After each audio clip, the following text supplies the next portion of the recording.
Okay, friends, we're going to have a quick show and tell about how to get around your camera. I'm going to point out where some of your settings are and show you our yearbook student website. We're only going to touch on these things just a little bit here together. For my friends that are coming here from Photo 1 and Photo 2, this will be a review of the things we did together there. If you didn't take Photo 1 and Photo 2, you might want to spend a little more time poking around. We will start September going over this website, but some of you might want to take a little peek if you've got some time now.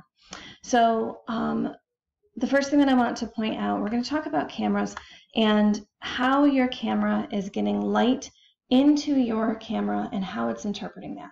So a digital SLR, which are these big fancy cameras that some of you already have and the rest of you are going to have brought to you, have a lot of functionality and a lot of flexibility about how they can manage the light. And so the first thing we have to understand is how your camera is interpreting light and how it gets in there in the first place. So when your camera takes a picture, there is a shutter. It's a little kind of like spiral thing. Looks very much like the icon that's on our phones for the camera app. Well, that shutter opens and closes. And when it does that, there are two variables that can change. How big of a hole it becomes when it opens and shuts, that's called aperture, and how quickly it opens and shuts, that's called shutter speed. And by manipulating those two factors, you can really change what kind of picture you're taking. The third piece is called ISO, and that is film speed. So once upon a time when we were on film cameras, that you actually put film into a camera and then developed it, you had to choose how sensitive that film was to light. And then you would decide whether you were going to be shooting in high light, so outdoor conditions, or indoor, low light conditions. And once you put that film in your camera, you were kind of committed to that for the length of that photo shoot. Now our cameras are handling that digitally, right? So for the most part, it really makes sense to let your camera automatically handle that setting, but it's good to know what it's doing because there are occasionally moments, especially for indoors, where we need to adjust it ourselves. So on the rest of this page is some more information about how to go about focusing, okay? And then now we're going to go talk about depth of field and movement blur together, okay? So this chart is all over the place in this website, and I love it. Talks about the adjustment of aperture from a high aperture, which has a little hole. I was not in charge of this system, so it's backwards land. And then a low aperture, which is a big size hole. Notice when you do that, that's how we're going to get blurry backgrounds with the subject in focus. And then shutter speed can also adjust from really fast to really slow. And then as you start to slow down your shutter speed, you're going to have some blurring happening, which sometimes can be a nice artistic effect. And then ISO from most sensitive to least sensitive, how much light it needs to have in your camera. So the first setting we're going to talk about is aperture and creating what's called depth of field. Depth of field refers to how much of your photograph is in focus. So if it is a narrow or a shallow depth of field, that means that the subject, whatever the thing is, that's in focus and everything else in the background is blurry. And we see that a lot in portraiture. So aperture is the setting that controls that. So we're going to look at that chart again, and then I'm going to show you on the camera. So how big of a range will depend on your actual camera, as well as the light settings and the existence of light and wherever you are. And so you may not see this big of a range, but there will be an F something to something happening in all cameras. So let's take a peek. So I have two cameras here. This is one of our school digital SLRs. It's a Canon. This is my personal Nikon. There is no big difference between the two. It's just a matter of preference. So if you have a Nikon at home, there is just a small change about how the dial works. So we're looking for the settings on our dial. And on a Nikon, aperture is going to be A and shutter is S. And then on a Canon, they say AV for aperture and TV for shutter. And I really have no idea. I really should go look it up. I don't know why Canon chooses TV as your setting. So let's take a peek about our school cameras because a lot of people are going to have one of these. So we're going to turn it on at the top. Okay. There is a lens cap on the front. You're going to want to take that off so you can take a picture. So just squeeze this off. Okay. And then we have the setting right here on the top that is going to control what kind of picture and what kind of functions I want out of my camera. So we have our green automatic setting. I'm going to try really hard to get us off of that setting because I think we can do better than that. We have fully manual for M. You have aperture, which is what we're about to talk about, AV. You have shutter speed priority, TV. And program actually handles aperture and shutter automatically and lets you change other settings. We're going to stay off of P because it's not super functional for us. And then we have some other things here on our dial. This one is turning the flash off. Creative mode. Portrait mode is going to do what we're going to learn how to do together in an aperture setting. Landscape puts everything in focus. The little flower is for close-up things. And a little running dude for sport mode. Okay, so I'm going to go back to aperture setting. Some other things about your camera. So there is a flat panel here. So this actually opens. And there's your display. And then you can actually just flip this over and close it back, and then it'll be compact again, and you can see what's happening on your display there. All right. Other things that you should know. On the very bottom, here's your battery compartment that opens, and then you just take your battery out. Your charger's in your bag if you have a school camera. And then your SD card goes here on the side. This just slides open. Here's our SD card. It just pops out, and then you can take your pictures off. Okay. So when I'm on Aperture Priority, you can see, so it says AV up at the top, and then my aperture setting is right here in the middle. Here's the shutter release. This is where I'm going to actually take my picture, and immediately behind that is a little swirly dial. This turns back and forth, okay? That's going to let me adjust the setting. So with my finger, as I twirl this dial, this number is currently going from f4.5 to f29, okay? So we're going to minimize for a second and remind ourselves of what's happening as I do that. So the higher my number, the littler that hole, which means less light is coming into this camera. The lower the hole, or number rather, I'm sorry, the bigger the hole, and that means that my backgrounds are going to be blurry, and because it's bigger, more light is coming into the camera. So I need to find a balance. If I have too much light, I'll have an overexposed picture. It'll be all very white and I lose detail. And then I can very often have the opposite happen, where I can have an underexposed photograph where it is really dark. So we're trying to find a nice balance between those two places, okay?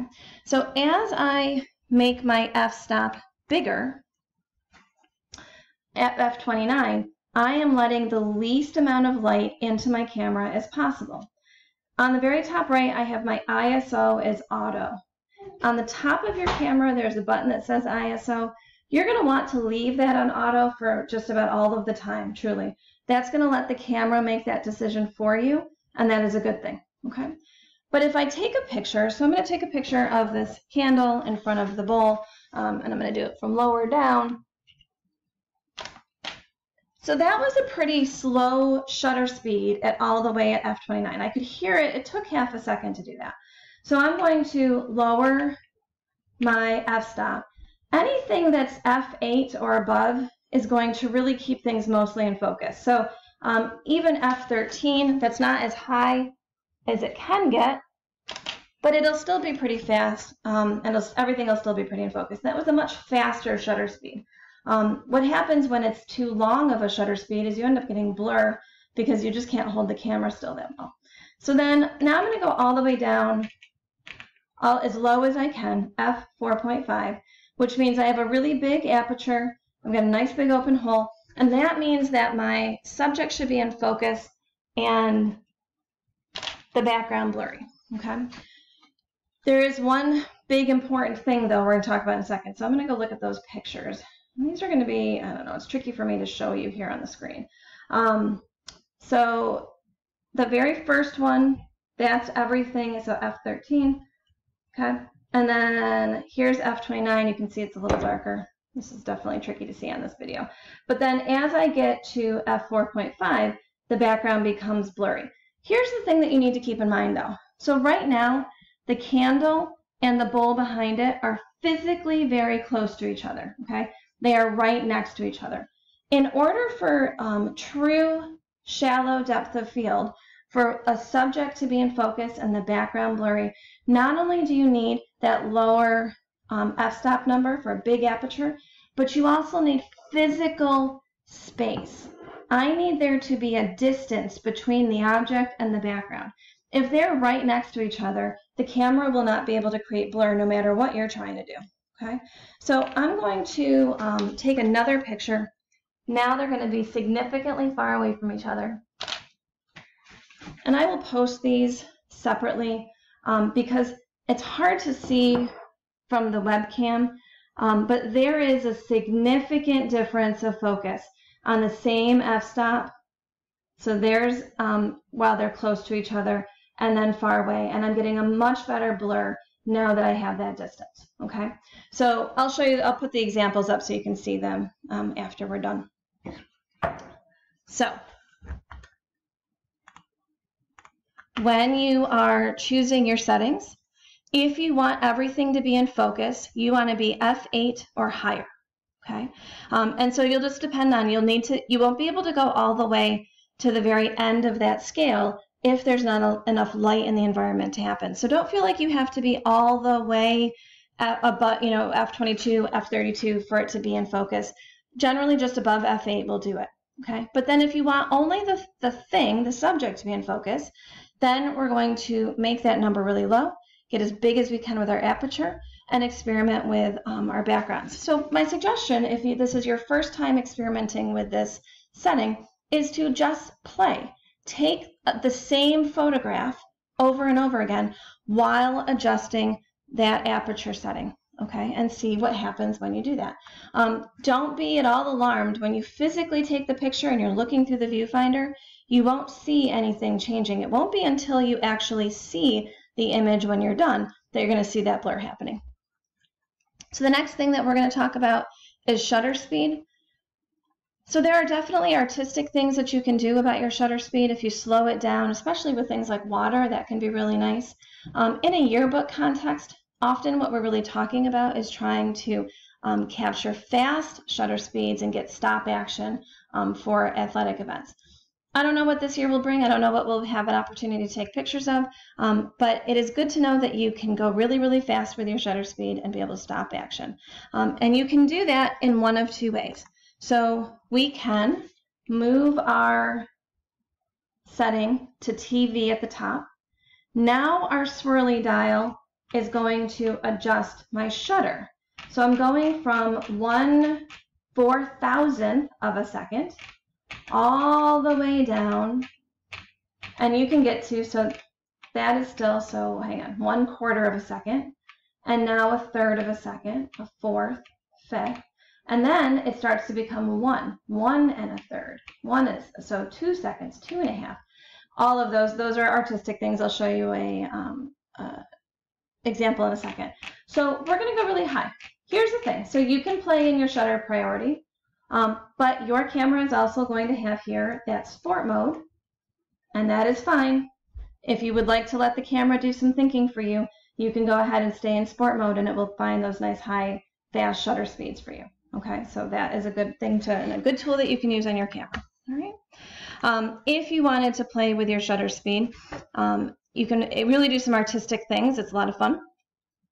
Note though, on this website, all of these, if you're not shooting, say you have an opportunity to take pictures, you don't have your digital SLR with you, there are things that you can do on your smartphone camera too. So take a peek at those.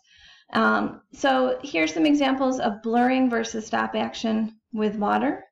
And here are some examples. This pretty colorful one down here on the bottom, that's what happens if you have a really long shutter speed, and the directions for how to do that on the bottom here.